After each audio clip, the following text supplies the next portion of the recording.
Welcome to Stamford Bridge, champions only, champions steady on, the kings of Europe, are in action today, hosting the Premier League champions. It should be a big one, this. South West London hosting a quiet one? I don't think so. There's going to be noise across the country for whoever gets a good result today.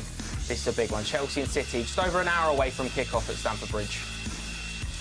Hello and welcome to Matchday Live. I'm in the company of Abby McCarthy and Pat Nevin. Abby, you good? Yeah, I think so. I feel weirdly confident. I just think because of the form we're in, I'm actually not as nervous as I would be normally, but I'm definitely glad it's an early kick-off. Pat's always the picture of calm before big games. Yeah. You always make us feel a lot calmer being around you, Pat, as well. So ease me a little bit, mate. Well, I can remember a little while back in the Sarri days, going to Manchester City and saying to my family, this could be bad today. And it was bad. We got hammered that day. I don't feel that way today. I feel much better today, like yourself, Abby. We've been playing very well, and I actually think we're improving game on game on game. So this is definitely not a day to be fearful. This is a day to look forward to and be excited about. Absolutely right. We've got Savage Dan doing some roaming for us. He's out speaking to fans at the moment. And we've got Terran Amos, our overseas fan. Mate, how are you? Well? I'm doing good. How are you? Very good. We're going to have a proper chat to you in a while, and I know it's ridiculously early where you are, so I do want to say that for later. Thank you so much for joining us. Let's have a little look at what's coming up on today's show then. It's going to be a busy one, obviously an early kick-off in the Premier League, so very, very soon we'll have team news for you live from Stamford Bridge. Then we'll cross to the social. We have our warm-up live on the fifth stand-up exclusively for you a little bit later on. Then live commentary of Chelsea against Manchester City before the Pulse at 2:20. Big old reaction to the early kick-off in the Premier League, and hopefully 3 points for Chelsea. Let's have a little chat about the game in midweek then. Obviously, it was in the end, it was a good result, Pat. Good to get through. Penalties are always a little bit nervy, but did you always feel confident in that? Yeah, to be honest, we made one or two changes, as in 11 was it? Do you know that ball that we play in from that sort of area to the back post? It's getting a bit noticeable. We're quite good at that. Lukaku scored a couple from that sort of area. And it doesn't matter if it's Reece James, Callum Hudson-Odoi, Azpilicueta, whatever. It's an area where we're very, very dangerous. Now, this time it was Timo got in the end. To be fair, that's some finish, isn't it? You know what I mean? 3 keepers don't save that one. Yeah. So there's not much you can do about that. So they're a decent team, but we showed a lot of resilience, didn't we? Absolutely right. And Terran, I suppose now we've got this with this trump card as well heading into penalties, that Kerr doesn't lose penalty shootouts. For sure, that's awesome to have too. He's been great, hasn't he? How impressed were you with his performance, not just in the penalty shootout, but in the game in general? I was very impressed. I mean, given where he's come from, the struggles that we've seen him have with our team, it was just nice to see him make the saves and then us get the victory at the end of it. Absolutely right. And Abby as well, another impressive performance in the week from Ruben Loftus-Cheek. I thought he was sensational, wasn't he? Absolutely. Seeing like kind of the best version of him that we have, I guess, since his injury, you know, in a Chelsea shirt. And he looked really at home in that kind of pivot role. I thought he was sensational all game, just weaving through some beautiful passes from him. Yeah, really solid performances. Saw a lot of love for him online as well, which was very deserved. It's almost a trademark Ruben performance, wasn't it? Like you said, the way that he kind of bodies people through, he gets through it. Another man that got a lot of praise online, rightly so, you just alluded to it, Timo Werner was brilliantly in the week, and obviously scored the goal as well at the back post. Like you said, Pat, it's now becoming a bit of a regular occurrence to score goals from that angle, and perhaps something we've not seen from Timo before. Yeah, we don't actually think of him as a player that can head the ball. You know, he's the one that just runs past people and gets into good positions. His intelligence of his movement is absolutely incredible. It's not just the pace, it's the intelligence of the movement as well. He gets into good areas.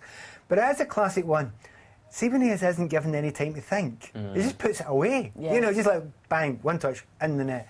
So that was a real lift for him. It was an important goal as well for him. But his head never seems to go down. That's a great thing about it, whatever happens. And that's why when he scores, you look at the reaction of the other players around him.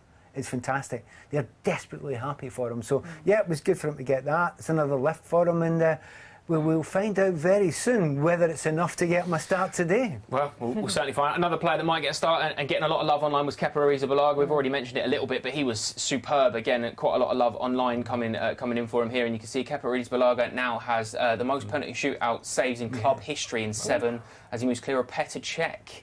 That's a big stat, isn't it? That's incredible. The shootout king. That's a lovely one. Maximum respect to Kepa. No explanation required. Rightly so. Abby's got that in his locker now. Like we were saying to Terran a minute ago, he's been so good in that situation. When you see him in goal for that, you think, we've got this. This is all in hand. Yeah, you could just see how pumped and confident he felt. You know, making his body as big as possible. He was giving it the chat. You could just tell he thought, I've got this. And that's what you need as a goalkeeper. Confidence is so crucial. But even outside of the shootout, just the way, for me, he commanded the area. He's really good with the ball at his feet. He just felt like he was in the kind of form of his life, really. One of the best times we've seen him in a Chelsea shirt. So long may it continue. Can I add one line to that? The form of his young life. He's very, very young for a goalkeeper. I think Chelsea fans ought to get their heads around this just now. He's not going to hit his best form for another 3 years yet. I mean, that's how much you've got to look forward to. So, he's had difficult times in the past, but he could be very, very special. In fact, I suspect he will be very special for us. I completely agree. Well, let's have a look, see who Thomas Tuchel has selected in goal. It's certainly one of the selection headaches that he's got for today. Say headaches is a nice one to have, isn't it? Let's have a little look at the team that Thomas Tuchel has selected for Manchester City at home today. In goal, it is Edouard Mendy for Chelsea this afternoon. A back three, it looks like, of Andreas Christensen, Antonio Rudiger and captain Cesar Azpilicueta. Thiago Silva on the bench today. Reece James one side, Kovacic, Kanté and Jorginho as a three in the middle. All of us smiling on that one. And Marcos Alonso on the left-hand side. Up front, you're absolutely spot on, Pat. Timo Werner alongside Romelu Lukaku. Terran, what are your immediate thoughts on that, mate? I am very happy to see Mendy back in goal, and I'm interested to see how they partner up top, Romelu and Timo. I'm very, very interested to see how that goes. That three in the middle as well of Kovacic, Kanté and Jorginho. We're blessed to have such a wealth of options in there, but when you've got three of the best midfielders on the planet, when those three are starting in the middle, you've got to feel confident, haven't you? Oh, yeah, absolutely. Especially when you have N'Golo Kanté. He cleans up everything. He makes everything click for us. So as long as he's in there, especially against Man City, I think we're in good shape. That's exactly it, Abby, isn't it? It's about finding that balance between being, I suppose, aggressive in the right way. And when you've got Romelu Lukaku and Timo Werner acting as a two, you've got that aggression, but you've also got the solidity and the belief that three players behind you in Kanté, Kovacic and Jorginho, any team, any Chelsea fan is going to go into this supremely confident. Exactly, that stability in midfield, that could be what wins us the game, Man City are going to come out hard. This is such a big game. So they're not going to be messing around. We're here to get 3 points. And I just think, that stability in midfield is going to be absolutely crucial. And luckily, it's three of the world's best, as you say, Joe. So I think we can feel OK about it. Do you know what's strange as well, Pat, is the way that last week the whole post-match show was talking about how brilliant Thiago Silva was. Turned 37 in the week, and everyone, rightly so, he gets the plaudits of being one of the best defenders in the Premier League. He doesn't play today, and you think you'd be worried, but of course you're not, because you've got Andreas Christensen, who's up there with Antonio Rudiger for being the most consistent Chelsea performers over the last 9 months since Thomas Tuchel's taken over, in a back three with the club captain, an absolute legend that is Azpi. We had the discussion of who can we afford not to, can't afford to lose. And although Silva's phenomenal, although he was absolute genius on the day, it's OK, we're covered. I'll be honest here, I still think it's Tony. I don't want Tony Rudiger to be out of our team. I think we need that, what he gives, and it's vicious what he gives us, and in the best possible way. He just doesn't get beat. And if, as a player, I want to see him in there. Can I go back a little bit to that central midfield area? I think we've sat on something there, we've found something. I think we all feel it now. He's been kind of wanting to get something else. Now, any manager who goes and wins the Champions League and thinks, I better make it a wee bit better. I mean, what? It's absolutely extra. But he's thought that. And I think he has. And I think that 3-5-2, when it works the right way, with someone helping Lukaku, and see the Timo now dragging players apart. So, all the way through the team, that core of it, going back to the question, Thiago Silva, he's genius. But that's OK. We've got genius across the pitch. Let's get the thoughts then of Ben Andrews and Jason Cundy. Boys, team news is out. What are you thinking? Don't know, because there's no genius up here. That's the problem. But genius across the pitch. Well, we're thinking 3-5-2. I'm thinking that's very interesting, Mr. Cundy, that he's playing all three of them. I imagine the fact that Mason Mount has a little niggle might have played a part in that. Were he fit, maybe this would still be the same team. We haven't quite seen as much of Mason actually this season. He's played a bit down on minutes actually. What do you reckon? I understand it completely. After the second half performance against Spurs, you know this formation absolutely clicked within the first couple of minutes. Kanté coming in there today is absolutely crucial. That's it. Without him, you can't. I don't think you can play that formation. I'm not sure you could put anyone else in there that would have the same impact on that middle of the park. I think when you play a 2 with Lukaku, I think Werner's your number 1 choice. I really do. So if this formation continues moving forward, then you're talking about Kai Havertz, you're talking about Mace. How do these boys fit in? Well, of course you can find a place for Kai and Mace. Of course you can. But in the best team, is this now what we're looking at? So what Werner's going to do, he's going to stretch. He's going to threaten him behind. We know what he's got under the bonnet and how quick he is.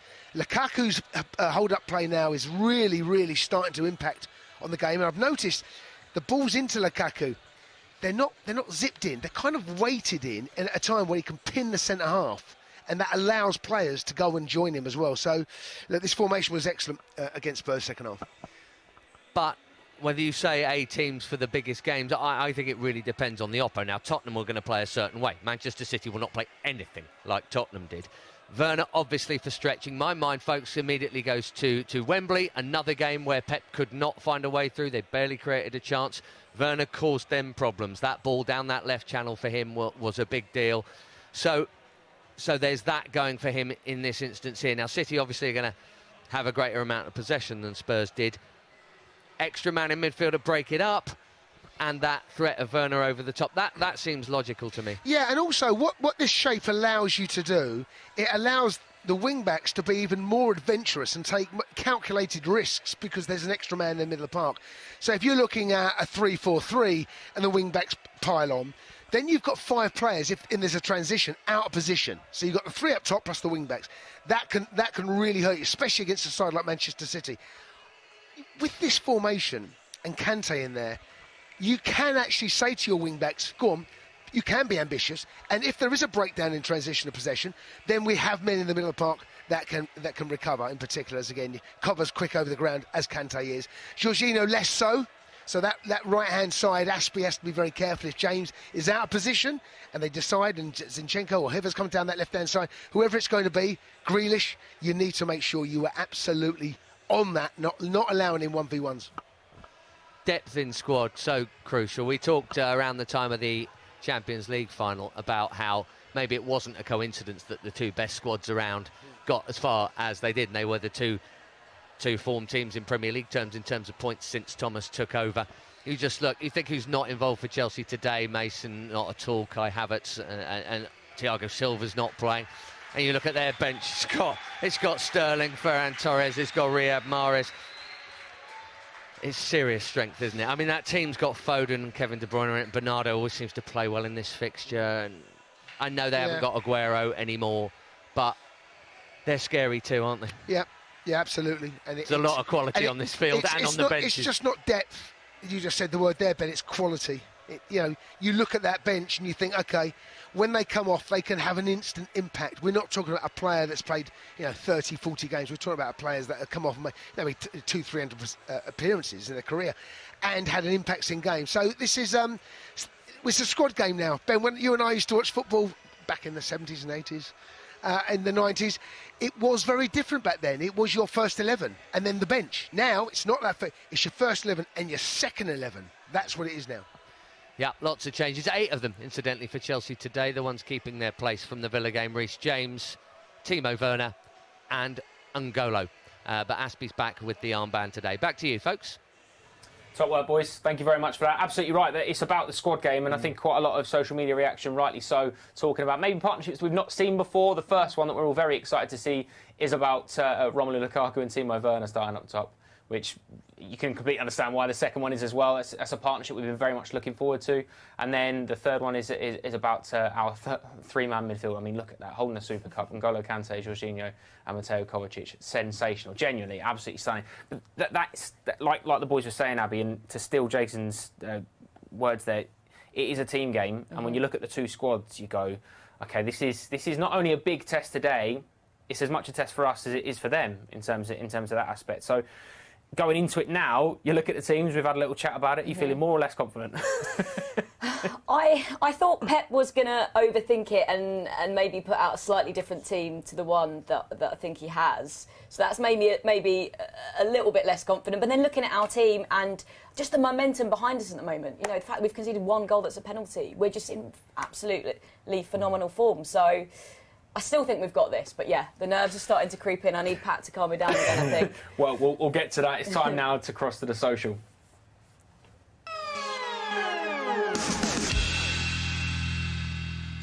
Yes, welcome to the social. This is the part where we look across everything that's going on through the eyes of a Chelsea fan in social media. We'll look at the trending topics. We've got our behind enemy lines. We've got our overseas fan. We'll have a proper chat with in a little while. And in case you missed it, a lighter look at some of the funnier things on social media. Let's start, though, with show and tell. This is our favourite part. I say it's our favourite part, Terence, because this is where we've got you to pick who's going to win out of this one. So bragging rights are definitely going to happen within the studio. Today, we're talking about Frank Lampard, because why wouldn't you? You know, I think... The exact day he scored his first goal for Chelsea was earlier in the week. He's played for both Chelsea and Manchester City, naturally, so we thought we'd do that. So we're going to look at our favourite 3 Frank Lampard goals. The first one is a great goal. The first one is first. We're going to see him scoring for both teams first, because I think we all want to see him scoring for us, rightly so, but not for the Man City one. Hurt, didn't it? I mean, tearing him. This first goal against City is a great goal. It's exactly what Frank Lampard's about, isn't it? Drifting into the box, he shifts it onto his left foot and then he tucks it in the corner. The next one we're going to see is not something that's going to be too favourable or too reminiscent to it in a nice way, because it just didn't feel right when he went to Manchester City, did it? It didn't feel right seeing Frank Lampard in any other shirt, Taryn. Exactly. I agree with you 100%. Should have never left. Here it is. But, I mean, what I did like is, in terms of a Frank Lampard goal, it's not the best one he scores, but look at him here. Ever has a man that doesn't celebrate, the epitome of class. The man is an absolute legend, isn't he? He's an absolute. Let's have a look at the 3 goals, and we'll start with the goal against Bolton. So, Abby, I'm going to give you this one because I know that you'll have very fond memories of this one. I mean, it's a lovely goal. Look at this. That's the goalie straight in, just clinical. And again, for the Premier League as well, our first Premier League in 50-odd years, the fact that it was Frank Lampard that scored. He scored 2 that day, didn't he, Pat, as well? He scored 2 that day. So it's a great goal to score. The scenes and everything like that. Look at that. It's a good one. That team as well. You've pulled rank on a good one, to be fair, today, Abby. You really have. That is an unbelievable goal. The tension of it was incredible that day, wasn't it? And this was just such a tension release. I mean, there have been a number of goals in Chelsea history which are real tension release moments. And that was... Yes! Yes! And it's not a kind of almost celebration, it was a total... I mean, there's many goals we think about, but that's right up there for what it meant to the club. Yeah. Absolutely right. The next goal is Frank Lampard in his natural habitat, which is scoring in a big game, in an FA Cup final, Pat, or you? Yeah, well, this is it's against Everton, which is a particularly tough one for me to deal with because I had a lot of time for him. But when you score with your swinger, with your left foot from 20 yards, I mean, I'll be honest, that's just cheating, really. You shouldn't be allowed to do that. But there's nothing really on there, but it just catches it perfectly. So he sort of stumbles before as well, and he just gets up so calmly. It's a great goal, isn't it? I mean, Neville doesn't cover himself in glory there with a tackle, I'll grant you that. But he just throws it his swinger, gives it enough in it. It's at Wembley, it's 20 yards. Come on, that's a cracker of a goal. There is a tiny wee bit of pain in my heart. By the way, you were talking there about scoring against Chelsea. You've done it. Sadly had to do that when I was playing with Everton. And if you love this club, you just don't celebrate when you score against them. Absolutely right. A lot of Frank Lampard's goals you can see they're full of emotion. This one probably more emotional than both, and most of them, in fairness. You know, this is such a big goal in Chelsea's Champions League run against Liverpool, who we seem to draw every season in the Champions League at some point during this period. But not long after Frank Lampard sadly lost his mother, and you can see that the emotion of the man, how much it meant to him, and again we know how much this club means to him, and we know how much Frank Lampard means to this club. So a goal like that to score at Stamford Bridge, and for the meaning behind it, that was an emotional one, wasn't it? It was, wasn't it? And Frank's part of so many things. I mean, 211 goals for the club. There's plenty more we could have picked there, Terran. So who's your choice, mate? For the heart and soul, because of the mom, it's going to be goal number 3. Yeah. It's a nice goal, isn't it? Good Yeah, decision. it's a nice goal. Again, could have done any, couldn't we, Frank Lampard? We could have been here all day just talking about Frank Lampard goal. Absolutely. Yeah, absolutely. Let's move on to trending now then, which is obviously all the trending topics that have been a part of Chelsea's social media this week. And we start with the biggest trend of the week, which is Tuchel tactics. It's got to be done, hasn't it? Thomas Tuchel has been phenomenal. Thomas Tuchel is unquestionably the best manager in the world. His tactics and in-game management are brilliant. He's never afraid to make decisive changes and will win Chelsea football matches. Another masterclass today, or we do hope so. We really do hope so. It's another one that kind of talking about, well, the main man himself. The man is absolutely bossing it. Thomas Tuchel is unquestionably the best manager in the world. His tactics and in-game management are brilliant. He's never afraid to make decisive change. It's exactly the same tweet, pretty much, isn't it? I think everyone's having exactly the same thoughts in terms of that. And Terran, that's exactly it, though, isn't it? Thomas Tuchel has so much faith and so much belief in what he does because in-game, bigger than anything else and anyone else, he seems to get every decision right. Whether he pulls a player at half-time, whether he subs a sub, whether he makes a tweak to the tactics, he always seems to be a step ahead. I agree. He's done a great job for us. I've loved seeing him do all the in-game things. I know that there was a lot of controversy about the halftime sub that you kind of brought up, but in the end, he still made the right call, bringing Cullen back in right after that. So I think we can't really question him too much at this point. Champions League, making sure he got top four, he's been perfect in almost every way. Completely agree. That's the scary thing, isn't it? He's not even been here that long, and already what he's achieved is frightening. Another tweet that is rightly so giving Thomas Tuchel the credit he deserves at the moment. Tuchel's tactics will always work. Always remember that. I back that. It's so true, isn't it? It's so true. He genuinely does. Abby gets everything right, and again, we're in a very fortunate position at the moment. We're winning games. We've won the Champions League. But he does. He gives off that air. And I was talking to Lee Parker outside before we came on, and he was saying how he just is the most well-rounded, balanced, lovely person as well. And it's hard sometimes because you have to kind of detach them being a footballer, but also being a person. He's got everything. Yeah. It makes you a little bit kind of wary that he's this superhuman and we've got him in charge of our football club. Yeah, he's almost too perfect, isn't he? He's got the love for Chelsea. He's really likeable. He's got the tactics down. He's beaten some of the best managers in the world. He helped win us the Champions League, top four this season. I mean, we might win the league this season. That's how good a position he's got us into. And even if it is, taking Mason off at half-time, I don't seem to question it anymore. There's just that level of trust in him. I do think, genuinely, without just being an excited Chelsea fan, he is one of the best managers in the world. Completely agree. You're right to be that excited Chelsea fan because you've got a lot of people doing exactly that. We do it all the time, but rightly so on social media as well. A lot of excited Chelsea fans just talking about how brilliant Thomas Tuchel is. Football under Tuchel is so beautiful. There's a clear system, style of play, tactics set into place. The flow is immaculate. Adam said it's a great shout, mate. It really is a great shout, and we've got another one here as well. I try not to get too attached to managers at Chelsea, but Thomas Tuchel is just perfect. His tactics, the way he talks to the press, his attitude to the board just fits the bill. I absolutely love this guy. Pat, you'll have seen a lot of people across your time at the football club and in and around it that come in and make an impact. He's made such a big impact in such a short period of time. That's why people are kind of comparing him to Jose the first time around because of the impact he had. There are few, if any, that have made that sort of impression as quickly as he has. Yeah, people are saying how good he is as a manager. I wrote a piece for the Chelsea website last Tuesday saying we've probably got the best two technical managers in the world here today, playing against each other. Their tactical thinking, the way they change things, their adaptations to the game are as good as anyone. Now, this changes quickly. Football moves on 2, 3, 4 years. Jose, a little while ago, there was a period when Klopp was doing it. But at the moment, I think the two at the head are the two that are coming head to head today. There's lots of reasons why this game's going to be brilliant today. It's Chelsea Man City, we're in good form. They've only lost one goal as well in the league. So they've scored a lot of goals this season as well. There's so many things. But have a look at that, that technical area. You get the two best in the business against each other. So purely just watching what they do. Terran was talking about it a moment ago there. He's absolutely spot on. He will do things and you will believe in him, but he's up against the best. So I cannot wait to see what happens just with them too. By the way, I can't wait to see what happens when you tell us where Terran is just now, because that's a good-looking bar, Terran, there, but you don't even know where it is yet. It's a bit early, right? Yeah. Well, this is it. I definitely want to talk to you about that later, Terran, because it is very, very early for you, isn't it, mate? Let's have a little look at the next tweet then, because we're saving that definitely. You've got a big part later in the show to tell us about this, Terran, because the commitment is unbelievable from you today, mate. Guardiola trying to study Tuchel's tactics. That's class. That is phenomenal. I mean, the question is, Terran, and I feel a little bit unfair asking this because we know how good Pep Guardiola is, but Thomas Tuchel's kind of living rent-free in there at the moment, isn't he? He's in his head, definitely. It's been weird. I've been asked that by not only you guys, but several of the people in our Chelsea supporters group.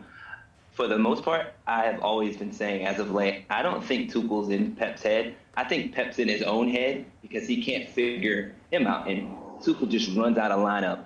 We have a plan. We have our game plan. And Pep's trying to figure out how he can get his team, because I think Abby made a mention that when you look at our rosters, it feels like we're just maybe skill-wise a little bit better now. He's trying to figure out how he can catch us and throw us off from what we do. So I think it's more Pep just trying to catch up to us and to what Tuchel has for our game plan. That's my opinion at this point. I think it's a very, very valid point. I mean, we've asked the same question, like you said. A lot of people are asking us. We've asked the question when we go behind enemy lines today to YouTuber, Manchester City fan, very, very funny guy, Kieran Carlin. Check this out. Hello, I'm Kieran Carlin. I'm a massive Man City fan and I'm also a YouTuber by trade. So if you want to check out the weird videos I make, then just search my name in YouTube and you'll find it. City's season has been sort of a mixed bag, to be honest. We've had a good couple wins. I'll take a 1-0 against Leicester any day of the week. We had a customary 1-0 loss to Tottenham at White Hart Lane, which I'm really quite sick of at this point, but to be expected. I fully expected the current point we're at, and I think it's going to continue to be a mixed bag until around Christmas, when hopefully we do what we did last year and what we've done previous and just randomly start winning like 15 games in a row. That's the hope. That's the dream. I'm not entirely convinced this time round. But maybe? I think we're going to regret missing out on a striker big time. I think we already have, to be fair, in that 1-0 against Tottenham and the 0-0 against Southampton. We're just missing that. What Chelsea bought, Lukaku, a clinical finisher. We're missing that. Everyone's a midfielder. That's our team. And I miss having a proper striker. If I had to rate Jack Grealish's start in the City shirt, I'd go for like a B+ or like an 8 out of 10. It's good. It's solid. It's probably what we all expected. But what I'm hoping for is that he grabs games like this game against Chelsea and big games by the scruff of the neck and wins them for us. That's what I'm hoping, because he was £100 million and I really like him and he's exciting. So I would quite like that, please, Jack. If you could do that for me, that'd be great. After last season, is Tuchel in Pep's head? Probably.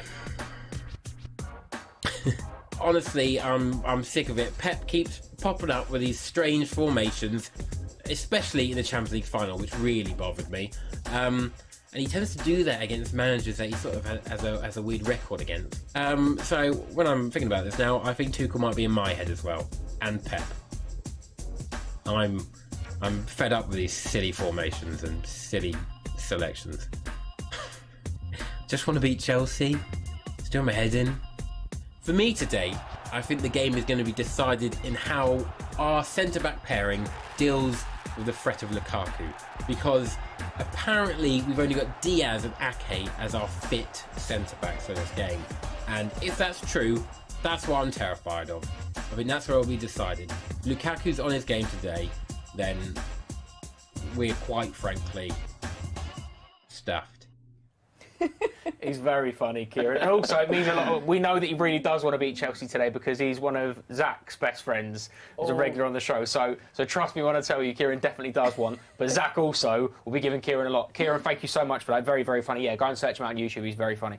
Now time to go over land and sea with Terran. Terran, I've left this guy quite vague to the guys because I wanted to give you a big run-up at it and allow you the opportunity to say, firstly, where you are, secondly, what time it is, and then we can give you a big round of applause and thank you so much for making that commitment, because we've all complained at an early start for a 12:30 kickoff in this country. So please talk me through where you are, mate. All right, so right now I am sitting out front of My Way Tavern in Raleigh, North Carolina. It is our local home supporters bar for the RDU Blues. So we're just sitting outside.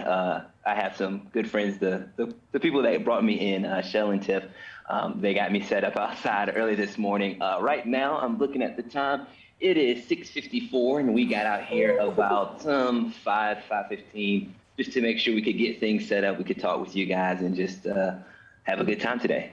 Yeah, we know you've been on the call since about 5:30 this morning, so thank you so much for that, mate. I mean, that is a big away day. That if you're starting at 5:30 in a tavern, I respect that massively. So talk us through your origin story of becoming a Chelsea fan, then, mate. Origin story. All right, so late 90s. You only got a few games on TV. You would see your Arsenal, you'd see your Man U, and occasionally you might pop in and see a Chelsea game or two. So my friends were all pretty much Arsenal supporters that I knew of. They were showing me and talking to me about Thierry Henry, who became one of my favorite players of all time.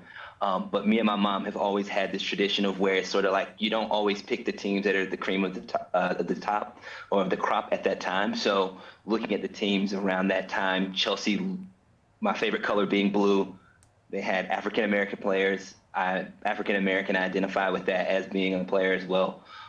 So it just became very, very easy for me to pick a team that seemed like they were trying to come up and beat those guys at the top. And I just fell in love with the club and have been a fan ever since, like 98, 99. Oh, mate, that choice has paid off as well, hasn't it? Because Absolutely. Very similar then to myself and Abby, really, in terms of the memories that we've got. We're very fortunate to be in that time. So this current crop of players, you know, we're looking at it very, I suppose, nostalgically already in terms of we won the Champions League with them. But this club and this squad seems to be very fond by the fans. The fans love them and can really connect with them. Is there a player at the moment that you're looking at that I suppose your favourite player is the way around it? Oh, man. Reece James is probably my favorite player right now. Me and my buddy Jarrell always joke about the fact that it seems like every ball that comes to Reece James, especially in the air, hits his chest and it goes right to his feet. So if FIFA doesn't have his skill checks at 99, at this point, we're very frustrated with the video that's coming out. I think that frustration's shared as well. I definitely think it is. That is so true, though. Like, the ball from anywhere, it's just like, yep, done, no problem. Chest and down.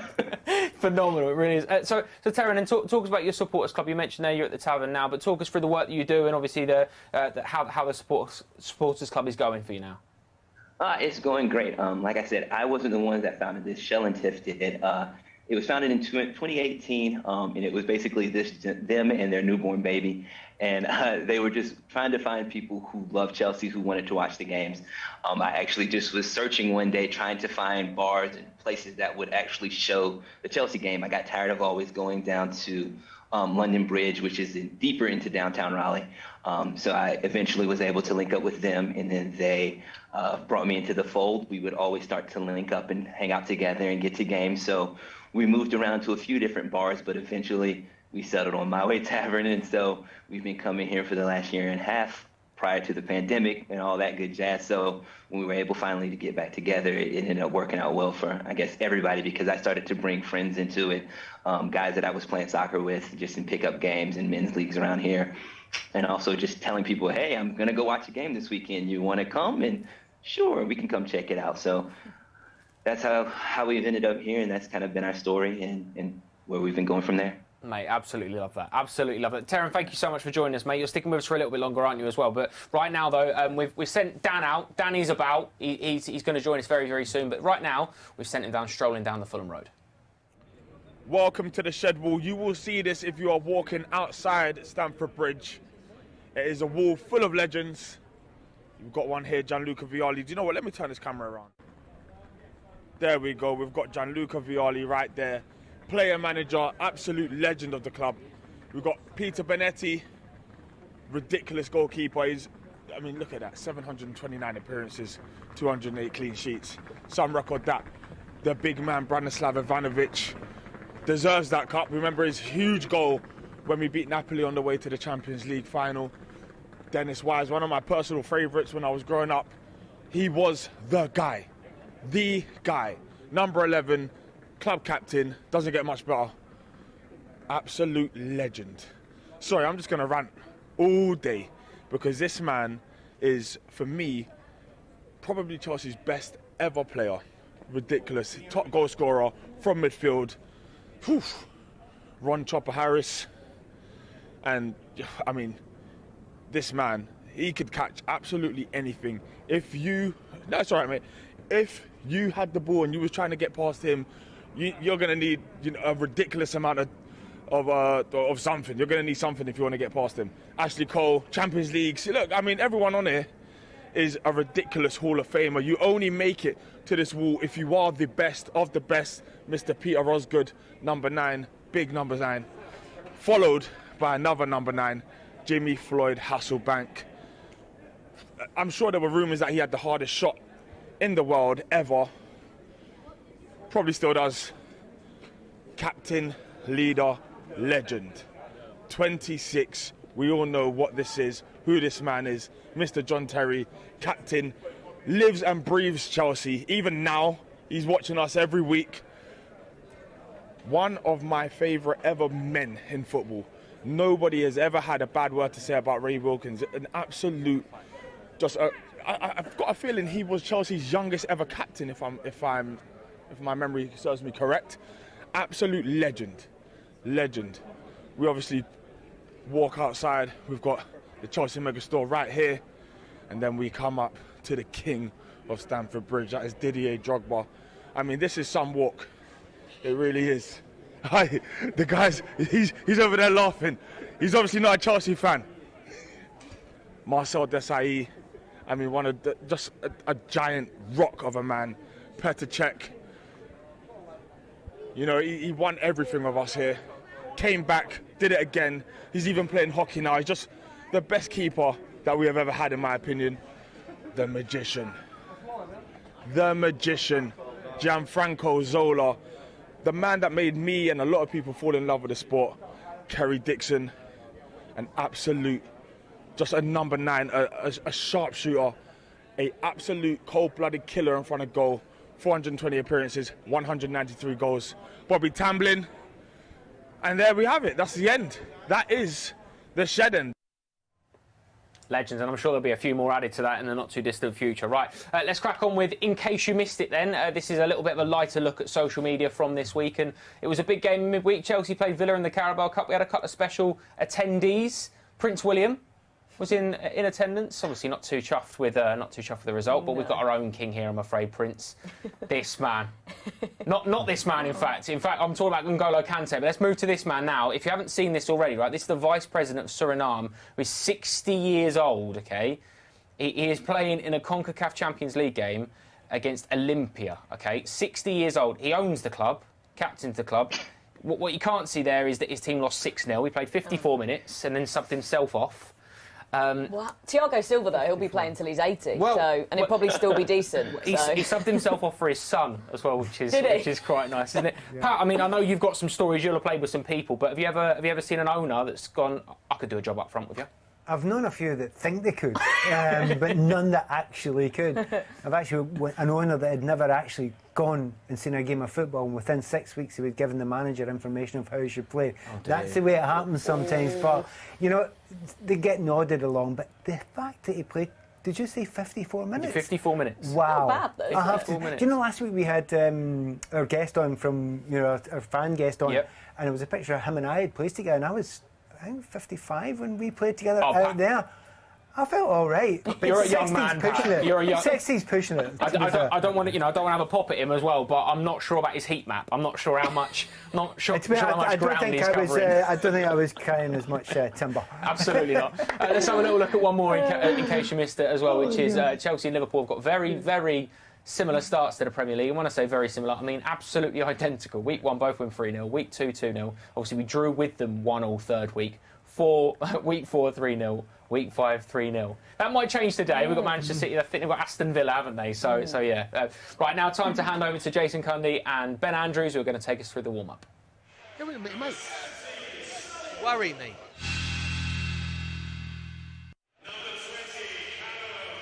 Welcome back to the gantry, folks. It is warm-up time here at Stamford Bridge. What do we got? 25 minutes or thereabouts. 3 points apart. 3-0 to Thomas Tuchel over Pep Guardiola. We've seen the lineups, we've seen the social media reaction. There are lots of interesting stories within the story today, are there not, Jason Cundy? As there are indeed. We have a look at the boys warming up there. There are various things I want to talk about, but in general terms here, Do you think either boss has been surprised by either lineup? No. Maybe Tuchel's choice of formation. It's not something that we've seen regularly, the 3-5-2. Having said that, if you watch the second half performance against Spurs last weekend, you could absolutely say, right, I get this, because it covered so many different scenarios. The midfield was strong. We will be tested more today. Make no mistake about that. What Spurs offered second half was pretty abysmal, but we were so dominant and so good. And the width, we used the width of the pitch, the movement in front of the midfield, where players are dropping deep. Werner's introduction into the game changed it in another dimension. So do you know what, Ben? I would have gone a same formation today. That's exactly what I would have done. But then it becomes the personnel. With the two up top, you've got two choices. Either you go with a slightly more technical player in Havertz, and therefore that allows Lukaku to be slightly different, where his responsibilities is to run in behind, or you then say, okay, Havertz, you can't. Your job isn't necessarily to run in behind. Now you've got Werner. Werner can do that. Werner can go in behind. And that brings us nicely on to our 3 points for 3 points, because the first topic on that is Timo Werner's inclusion.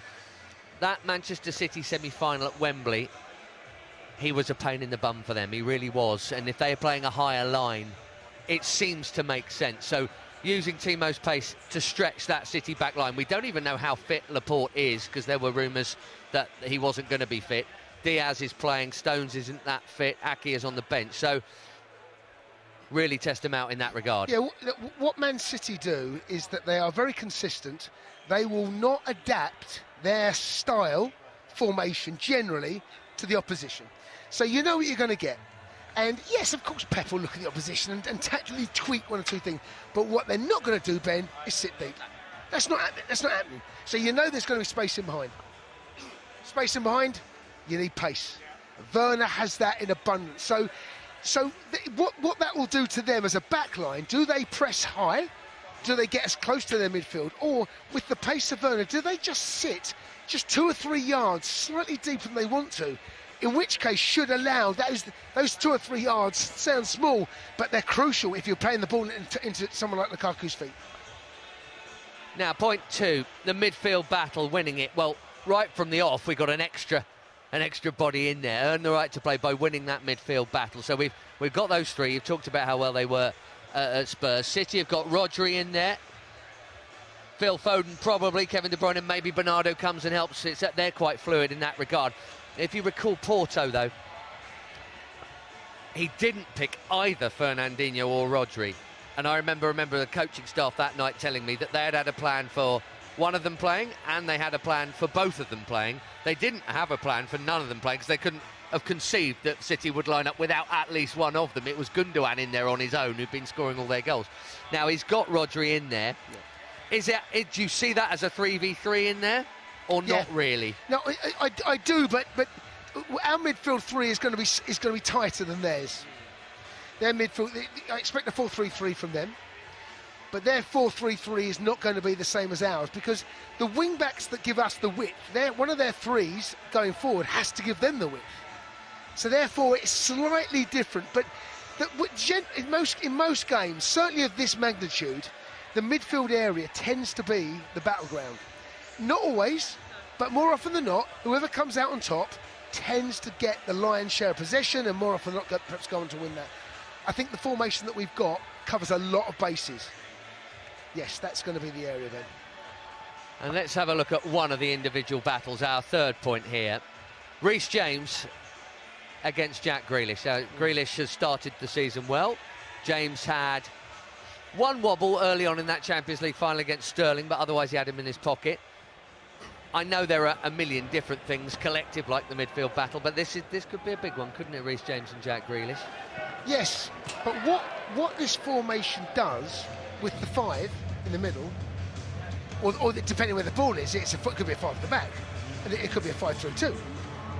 What this does, if you remember the game away at their place in the league when we won 2-1, Second half, Reece James was an absolute monster.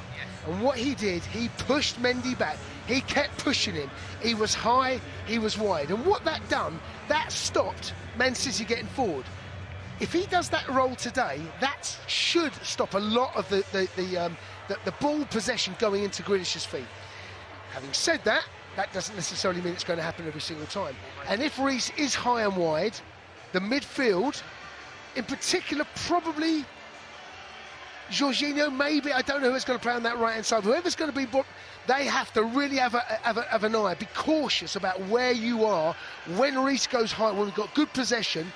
If there's a transition of the ball and Grealish is then allowed to run at Aspie, that's what they want to try and do. They want 1v1 with Aspie. That's what they want. So Reece is going to have to pick and choose his battles when he goes. If we can dominate those wide areas with Alonso, push their fullbacks back, that's brilliant. But when there's a changeover of possession, you have to be wary of what the wide men can do, in particular Grealish. You're bang on with that they'll want to do that. That may well then include the player to the left of Aspie, that is Andreas Christensen, who has a big job there to do. We're going to talk about that in just a second, Jason, because first we're going to look at what Jason made earlier on a masterclass of the central defender in that role. This was Thiago Silva against Tottenham. Here's one Jason made earlier. Well, let's talk about this man, Thiago Silva, 37 years young in the week, and boy, did he put in a stellar performance against Spurs. He makes defending look easy, and let me tell you, it's not. He rarely goes to ground, but it's his positional play. Just have a look at the way he gets onto that pass there.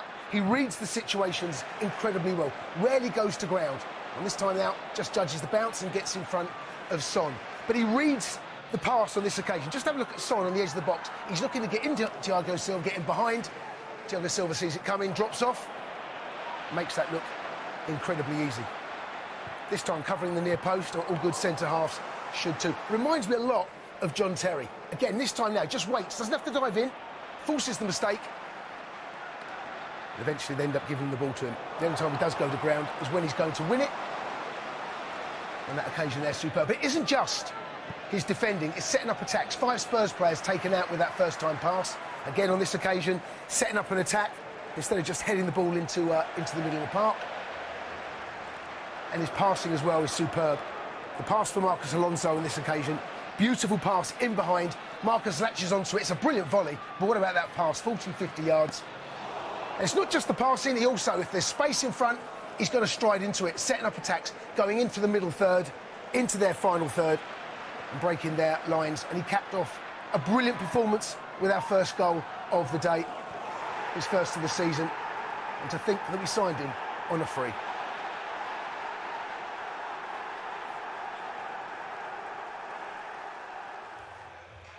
Very well put together, Mr. Kanté. It was an immaculate performance, and we waxed lyrical about him when we were talking about him midweek, so we won't bang on about Thiago too much for now. But as we move from him to the heir apparent, if you like, Andreas, not identical, of course, but I mean, what a player to learn from.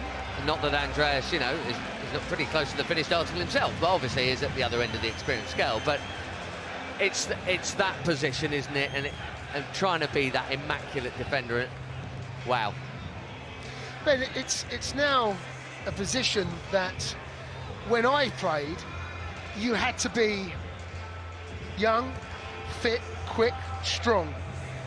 I'm not so sure now in the modern game. I think with the way the game has changed, and in a 3, I think that because the physicality of the game has kind of been taken away from it, those tackles from behind.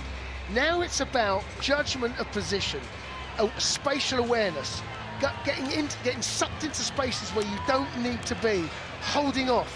An example there you saw where he read the situation with Son. There were 2 very identical situations. One, he reads the ball and the bounce, he closes down. The other one, he sits off, and therefore he allows the player to come onto him. Christensen, I have to say, and Rudiger, I have been unbelievably impressed with their... It's not improvement's not quite the right word to look for, but their consistent performances at the level that we thought they could achieve. We know they're capable of doing it, maybe 2 or 3, but every single game now. Now, Christensen is delivering the performances I thought I would see from him 5 years ago. and I've been disappointed in him over the years. I felt that player I'm seeing now, we should have seen earlier. But you know what? Maybe it was the manager that had to bring that out of him. And right now, Christensen is as good as any centre-half anywhere in this Premier League. And really good. Honestly, we are blessed right now, blessed. I'm with you. They're all, at the moment, at least 8 out of 10 every week. Thought we saw the best of Andreas under Antonio Conte's second season when David Luiz was out, and then definitely some retrograde steps, and he's now even better. Now let's speak to the man who seemingly has brought this out of him and many of his colleagues. This is Thomas Tuchel with his pre-match interview.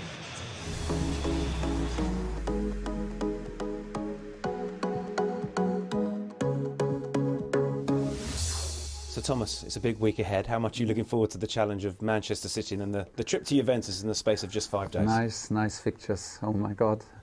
Grateful and excited to have the opportunity to fight on this kind of level and to be part of it. It's huge, it's nice, it's exciting. Focusing on the Premier League, I think 12 goals scored from 10 different goal scorers already. Is that something that you were looking at the start of the season to sort of spread it around more evenly? I didn't say them. Let everybody score. I'm happy with everybody who finds the back of the net. And in the end, if it is maybe more focused on the strikers, fair enough. If not, also fair enough. It's good if we have more opportunities. If we create opportunities for not only our strikers, it's a good feeling. And we had a good start, and it's on us to continue.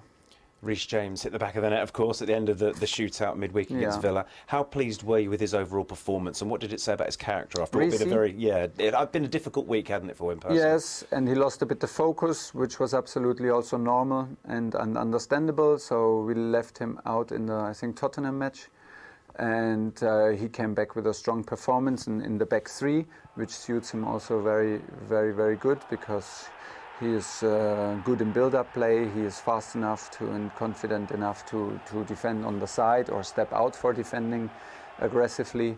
Once the whistle was blown, he was one of the first guys to say, "I want to absolutely shoot a penalty in the first 5." So it was nice to see. I would have hoped that Chile finishes the job with a forced penalty, but in the end, I was happy that Reece stepped up, showed confidence, and put us through. This is, you can talk and hug and whatever. These are the most important moments for players. You also played Ruben Loftus-Cheek in a deeper midfield role. What did you like about him in that position? What I like about him is that he is very, very safe on the ball. He has the body to protect the back three. He has the body to use to fight off players, to be physical. And you could see from time to time, it's nice when he drives with the ball. I think he can play both. He can play a single 6 like he did. He can play on the 8 position. Then it's a natural that he can play also a double 6. And he did a huge step forward. He's fighting for his place and was a good match for him. Next up, Man City again. Your good friend Pep again. What do you like about the challenge of taking on Guardiola City?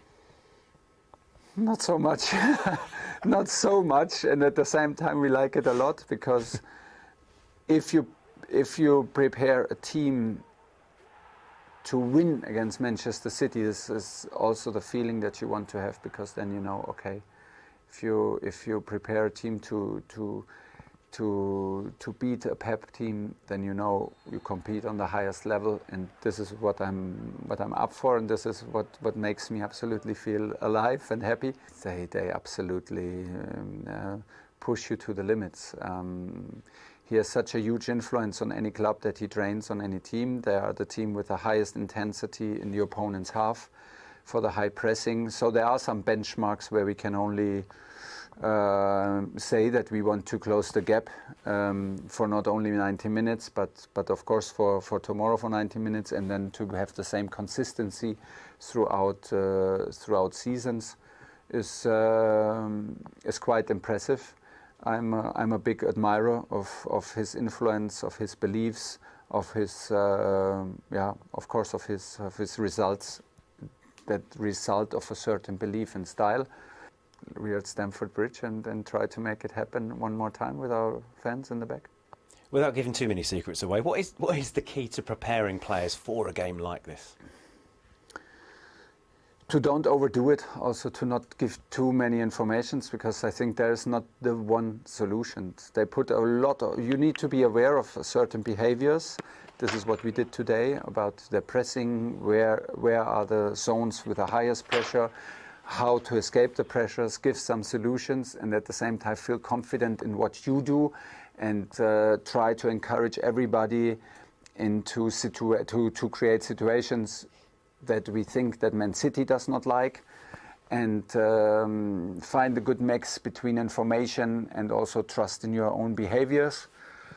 It helps a lot that we had these 50-50 matches with them and overcome and have good results out of it. That creates a genuine belief. And like I said, there is no need to be overconfident. There is no need to believe that if you do it 3 times, you do it 4 times. But there's also no need to believe that after 3 times you cannot do it 4 times. It's not like this. So we need to narrow it down on the 90 minutes and on this 4th match, and that's it. And there's enough to solve. There are enough questions asked when we need to find answers, and this is what we do. So it's a mix between not doing too much and still be absolutely aware of preparing the team in the best way possible. There's not the 1, 2, 3 tactical solutions. You have to hang in there. This is the most important against Man City. Never lose belief. Trust in what you do. Don't be shy to fight for second balls. Don't be afraid to suffer for some minutes without the ball. It happens. Everything can happen. Anything can happen to you. Just don't lose confidence and stay strong as a team. Just everything he says, the confidence, the belief is unbelievable. Dan, welcome to the studio, mate. You good? Thank you. Yeah, I'm good. You've been out and about? Yeah. Been out and about having a little it's chat? lively out there. Everyone's in good spirits. Yeah. Everyone really fancies themselves against Man City, which is refreshing. Yeah. Everyone. It's not often that you go in as, feeling like the favourite against a Man City team. Oh, and also, I mean, look, it's very much changed since we last spoke to you, Terran, because it looks like the sun is out, mate. It looks like you get a bit of actual daylight there now, mate. It looks beautiful. Oh yeah, sun just came up. I'm glad that you didn't catch my friends walking by and waving at me, distracting me a few minutes ago. Oh, mate, I tell you what, genuinely, if you've got up before sunrise for a Chelsea game, that is commitment beyond belief. Thank you so much again for joining us, mate. Let's have a little chat about fantasy football now. Abby, I know me and you both play this, and you've got a player whose stock is rising to talk about. Yes, I've gone for Tony, who is obviously the focal point of Brentford's attack. I think he's going to go on a bit of a run. He scored a couple in the last few games. He's good in the air. He takes their penalties as well. So easy goals, easy points, and he's a bargain for a striker as well. I think he's like under 7 million. So he's my tip, I think. He looks very good, doesn't he? He looks very, very good. Yeah.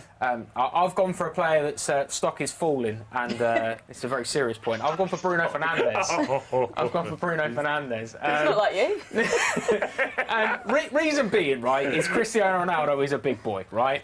Bruno has blanked 3 of his last 5 game weeks. He won't take pens anymore. He won't take free kicks anymore. He's very expensive. He's 11.9 million on the game, which is bills. Bear in mind, it's the same. That's a lot more money than Greenwood, who's 4 million cheaper. Got the same points.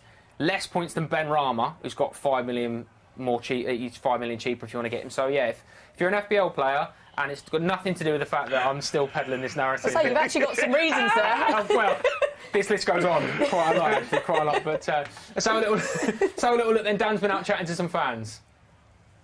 What are you expecting for today's match? I'm expecting us to win, and it'll be a close match, but I reckon Lukaku, 2 goals. 2 goals, 2-0 Chelsea. Ooh, not scared to see it at all? Not really, I'm confident. We didn't play well against Tottenham, but we won 3-0. So. 3-0 Lukaku hat-trick. Yeah? Yeah, I'm confident. 2-0, I'm going Lukaku and Kovacic. Look at that top. Oh, yeah. Predictions for today. Oh, I think Chelsea's going to win 3-1. Lukaku, Alonso, and I think Havertz has a goal today, just to crown it up. Hey, I'm coming all the way from Texas for this game today. I'm so excited to be here live at Stamford Bridge. Come on, you champions. Come on, you Blues. Right, minutes away from kickoff then. Dan, thank you so much. You're back at half-time with us. Yeah. Abby, likewise as well. Terran, thank you so much for getting up so early, mate. We'll see you at full-time. Enjoy the game. Thank you very much again. And, yeah, hopefully 3 points we can celebrate all at full-time. Right now, though, it's time to hand you over to our commentary team of Ben Andrews and Jason Cundy.